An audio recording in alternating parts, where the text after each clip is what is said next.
What is up, you guys? It is Zach coming at you with another video. Now, yesterday we got a bunch of Super Mario Party Jamboree news. Previews dropped yesterday from many different YouTubers, including my friend Sam over at Nintendo Fangirl and Daniel over at Good Vibes Gaming, you lucky little bat. So they, on top of lots of other people, uploaded first impressions and footage from Super Mario Party Jamboree. Now, I didn't think that there would be that much new stuff included here, since obviously they're only allowed to upload so much and there's certain restrictions that they have. But no, we actually learned a lot from this absolute flood of Mario Party footage. So strap in, we've got a lot to go through, and of course I'm probably gonna miss stuff because I'm only human, I'm gonna miss some stuff, so if there's anything that I had missed, definitely do let me know down in the comments down below. So, of course, make sure to like, comment, and subscribe, all that stuff down below, and without any further ado, let's just get into all of the news.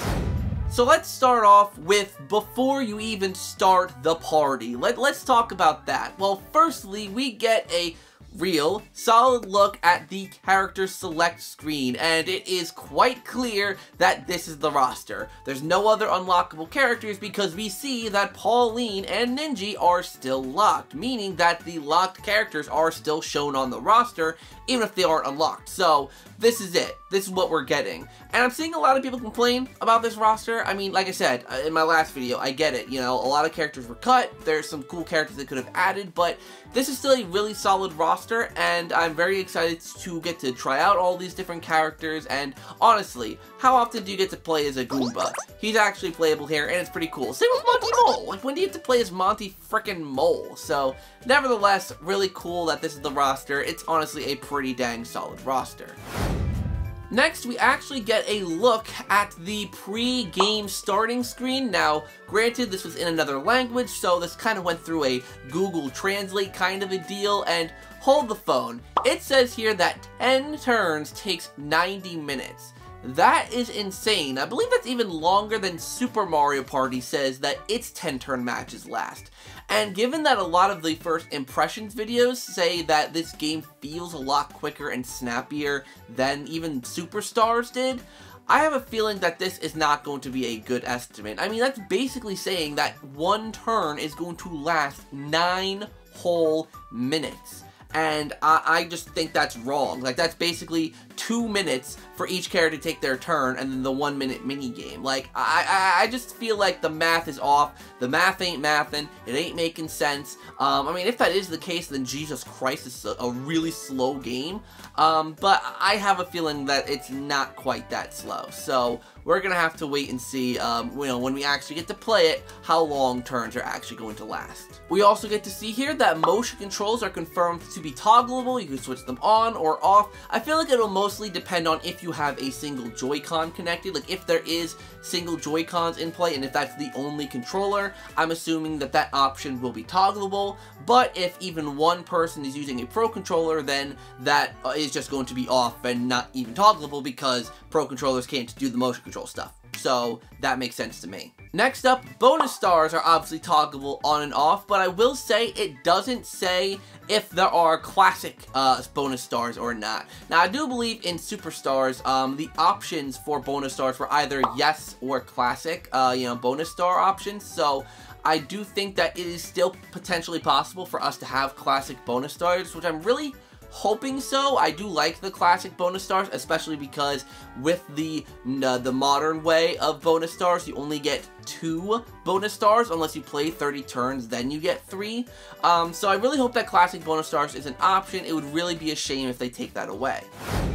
Alright, let's get into board gameplay now. Let's talk about the item spaces really quickly. The item spaces seem to always be a roulette. You know, it'll always be a roulette where you can land and choose your item, you know, whatever. But it does look like, you know, because we know that there are item mini games, to be able to play an item mini game, you have to land on the item mini game option on the wheel that you land on the item space. So you could potentially just not have to deal with an item mini game, only if you land on the item mini game option on the wheel is where you'll play the mini game.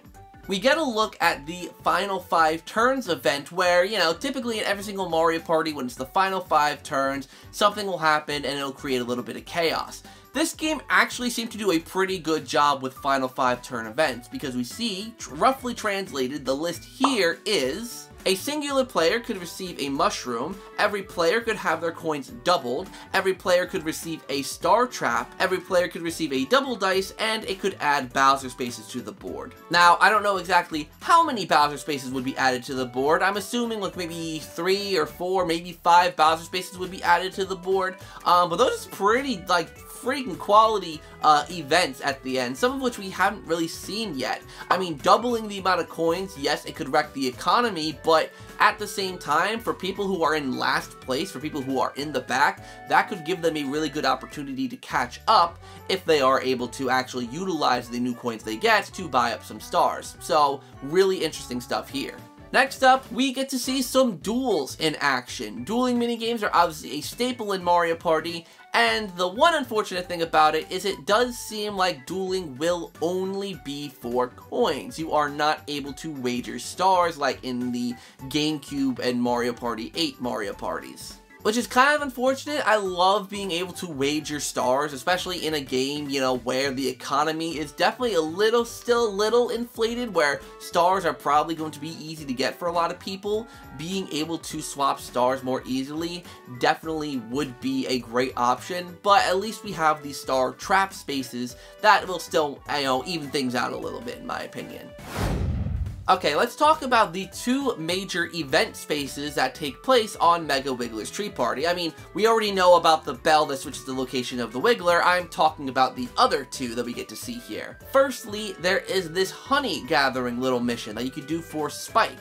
Basically, there are 3 honeycombs in front of you. 2 of them have honey, while 1 of them has a bunch of bees. Basically, your objective is to knock on one of the honeycombs and hope that it releases some honey for Spike. Doing that, Spike will give you some coins. Then, when you have only 2 honeycombs left, you can either take the coins that you've already earned, or you can go basically double or nothing and go for another honeycomb and hope that that one is the one that has the honey, and then you'll earn more coins from it. Pretty cool happening space. I dig that one. Secondly, there's a pair of happening spaces right kind of on the bottom right hand corner of the board that houses a piranha plant. When you land on that piranha plant, he will eat you and steal 5 coins from you, which, you know, seems pretty non-threatening, but every time you land on him, he will grow a little bit more, and that will increase the amount of coins he takes by 1. I don't really know what the cap for this is, like if he'll only go up to 10 coins, let's say, and then he'll stop. But this could become a really deadly space, especially if you're doing a long match and lots of people land on that space. You could get that coin total really high, and that piranha plant can do some freaking damage. Other than that, there's not too much more to say on Mega Wiggler's Tree Party. It seems like a pretty simple board, and it seems really, really fun. Now let's quickly dive into some of the item shops. These are 2 obviously specifically also on Mega Wiggler's Tree Party, but they may be similar also on other boards, just maybe swapping out some items, including obviously the board specific item. Let's take a look first at Koopa's item shop. Koopa's item shop has double dice for 5 coins, a Wiggler bell for 5 coins, a custom dice for 12 coins, a warp pipe for 4 coins, and a shop hop box for 6 coins. Now, I will point out here that the warp pipe will take you to a random space on the board. You don't know where. Just take it and hope that it takes you somewhere good. We actually did see this in action, and I will say, someone named Jade got a very poor end of the stick with that one. She had landed on the piranha plant the turn before, lost 5 coins, then her next turn, she used the warp pipe to try and go somewhere, moved 1 space backwards, then rolled a 1, then obviously she went back onto the piranha plant that she hit before, and then lost 6 coins. That's what I love about Mario Party. That kind of BS is just peak Mario Party. You love to see it. Then we have Kamek's item shop. Kamek's item shop has Creepy Dice, which costs 3 coins, Super Creepy Dice, which costs 5 coins, the Wiggler Bell again, which costs 5 coins, the Chomp Call, which costs 6 coins, and the Dueling Glove, which costs 7 coins. So the Creepy Dice is now the Cursed Dice. They changed the name for some reason. I don't know why. Cursed Dice makes more sense because you're cursing the other players with the dice. I don't really know.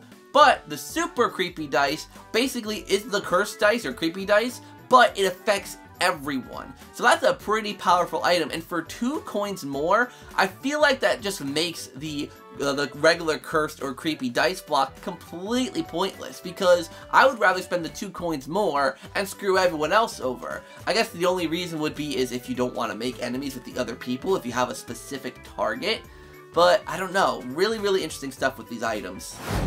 Alright, next up is the allies, and we actually learned a lot about the allies, and I know in this game, I believe they're called like Jamboree friends, but I'm just going to call them allies for simplicity's sake. Firstly, as confirmed, allies basically have mini-games whenever you come across them, and you have to win them by winning the mini-game. We got to see a few more in action. Obviously, we got now confirmation that that Donkey Kong one is Donkey Kong's ally mini-game. So, do this rhythm kind of mini-game that's very reminiscent of Donkey Konga, and you will earn Donkey Kong.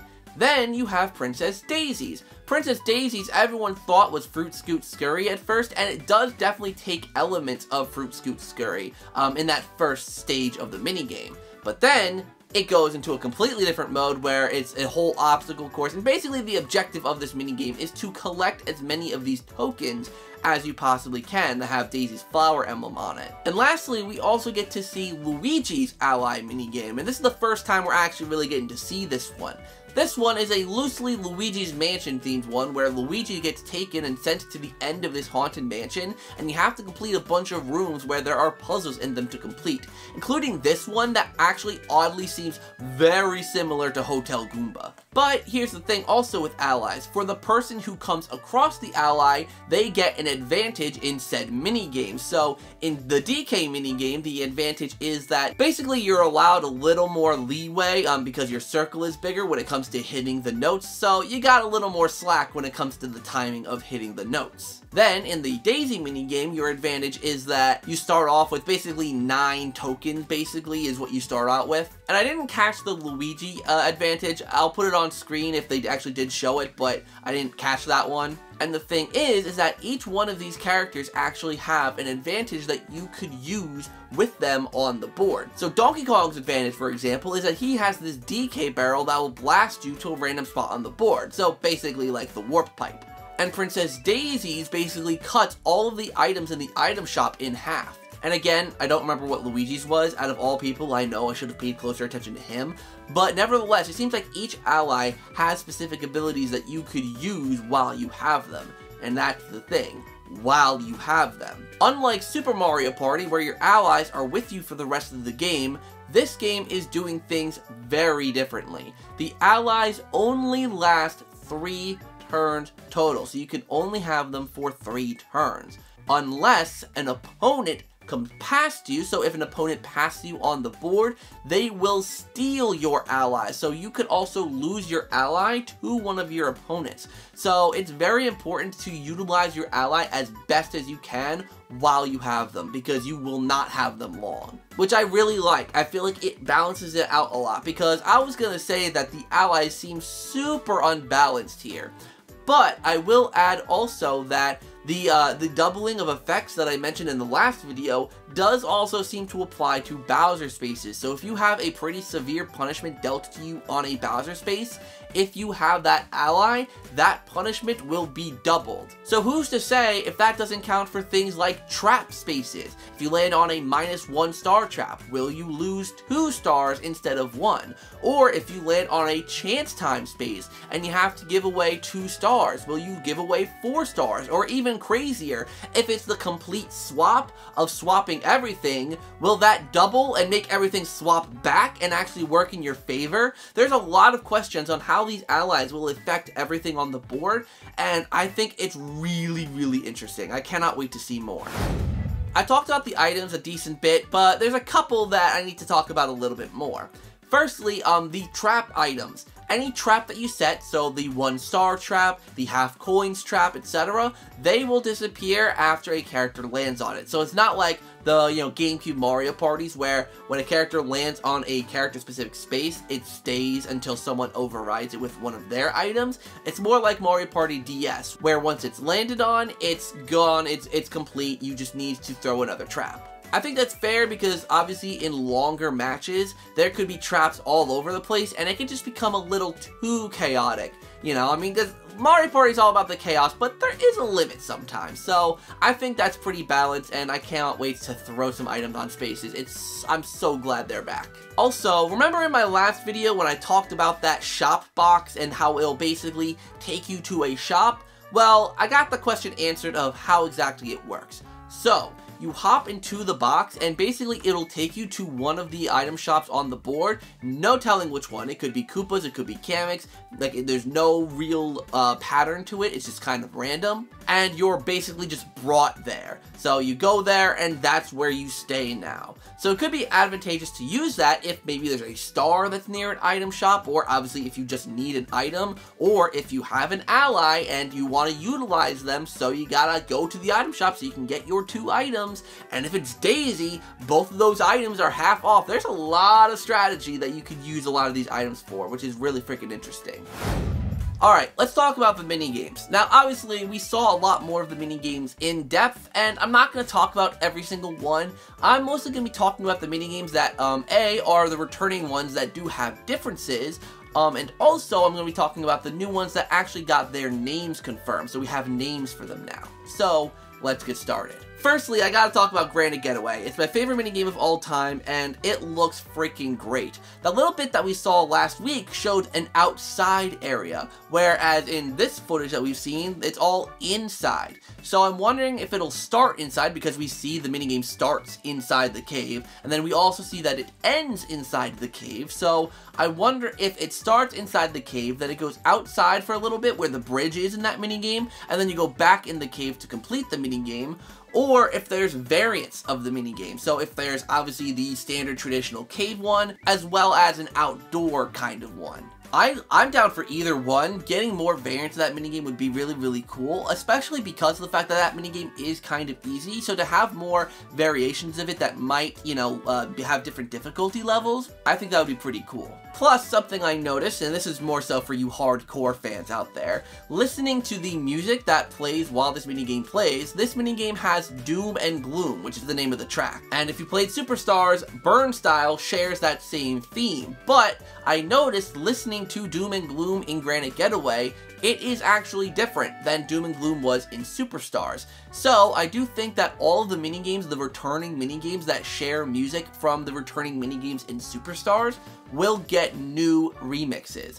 And I don't know how to feel about this Granite Getaway one. It seems like they got rid of the siren wailing.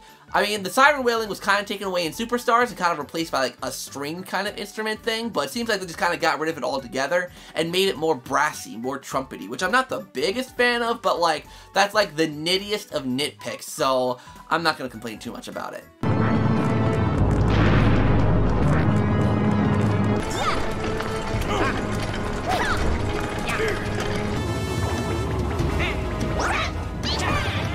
This next one's actually kind of big. Blame It on the Crane, the returning minigame from Mario Party 4, actually went through a major change. For those of you who remember the original back in Mario Party 4, when you're ready to send out the crane, you have to hold the A button, then release it when you want it to drop. Here, it seems like they're completely changing it to where you can adjust the arm of the crane and then just tap A to drop it when you want to drop it. I feel like that'll make it easier for the one, because I do think that Blame It on the Crane for experienced players is definitely more weighed towards the 3. So I hope that this kind of balances the minigame out, but it could also make it way too unbalanced, favoring the 1. So we'll have to wait and see how that turns out, and if fans of the original Blame It on the Crane will like that change. We also get confirmation of boss minigames returning. There's a seemingly boss minigame here where the 4 players are stomping on this bee enemy. I forget the name of them, I'm sorry. But I don't know where this fits into anything, really. I mean, obviously, it seems like a co-op minigame, but there are points being gathered for the characters, so I don't really know where that fits into things, but nevertheless, I mean, those of you who are fans of Mario Parties 9 and 10, boss minigames are here, so there you go. Then we also got 7 more minigame names confirmed, and like I said in the very beginning, I could have missed some, but these are the 7 that I picked up. First up, we got Hammer It Home, which is that motion control minigame that we saw in the reveal trailer where you're swinging the hammer down on the nails, how it's raced to the finish. Yeah, we know its name, it's called Hammer It Home. Then we have Light Wave Battle, which basically the objective of this minigame is to ground pound and send shockwaves to hit your opponents, and obviously you gotta be the last one standing. Then we have Hot Hot Hop. Avoid the fire stick and the lava monster to survive, a standard survival minigame. Then we have Cold Front, which is a minigame where you don't want to be blown off by the typhoons. Then we have Tilt-A-Golf, which again is the motion control minigame that we saw in the launch trailer that is mini golf. So there you go. Then we have Night Lights. This one's really interesting because this is basically just an updated version of Crank to Rank. So yeah, that goes back to what I said in my last Mario Party video, where it seems like they're kind of taking ideas from past Mario Party games like Crank to Rank and just redoing them a little bit. So obviously this isn't called Crank to Rank, but it basically is Crank to Rank. Then we have Sled to the Edge, which honestly, we didn't see the minigame instructions scene where, the name of the game, would have been there, but we do see it on the minigame roulette, and this minigame makes the most sense fitting it to the name. So it's complete speculation, but it's pretty clear that that's the name associated with this minigame. This is kind of like the Gimme a Break minigame from Mario Party 7, where you kind of want to let go of the sled at the latest possible point without flying off of the edge into the freezing cold water below. Basically, it's a game of chicken. Next up, I'm going to quickly talk about the Koopathlon, because we saw a little bit more of it, but to be honest, there's not really much more to talk about with this one. We kind of already knew the general gist of this one, so, I just wanted to acknowledge it here. I really got nothing to say. I personally don't feel like we learned much new about it. Then we got Bowser's Kaboom Squad, which is officially the name for that Bowser terrorizing the city mode. Here we learn and we got the obvious confirmation that yes, the Bowser we fight isn't the actual Bowser. It's called the Imposter Bowser. How original.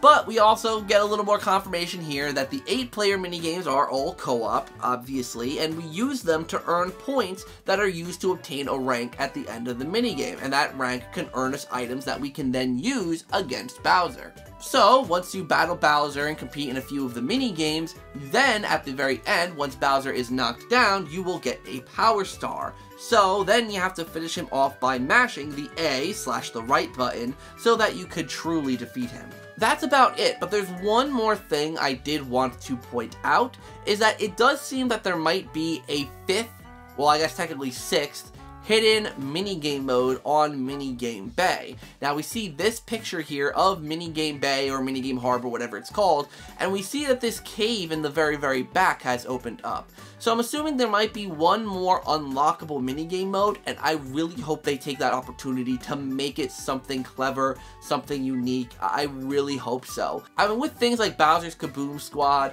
and the Rhythm mode, there definitely are some creative and fun modes here, but I want something creative and fun that utilizes all the other standard mini games that we have that we usually play in the party mode. So I'm really hoping they do something cool with that mode, whatever unlockable thing that is. So there you have it, guys. That's most of the information that I could personally gather on this new Mario Party. Now, keep in mind, I work a 9 to 5. I didn't dive super deep. I just watched everything kind of in the background while I was working and all that jazz. So I could have easily missed stuff, like I said. Let me know down in the comments what I could have possibly missed. I would love to hear other stuff that maybe you guys caught that I didn't. So thank you guys so much for watching today's video. I really hope you enjoyed. Like, comment, and subscribe. All of that stuff down below. Hit that notification bell so you can be notified of when I upload videos. And until next time, you guys, I will see you all in the next video.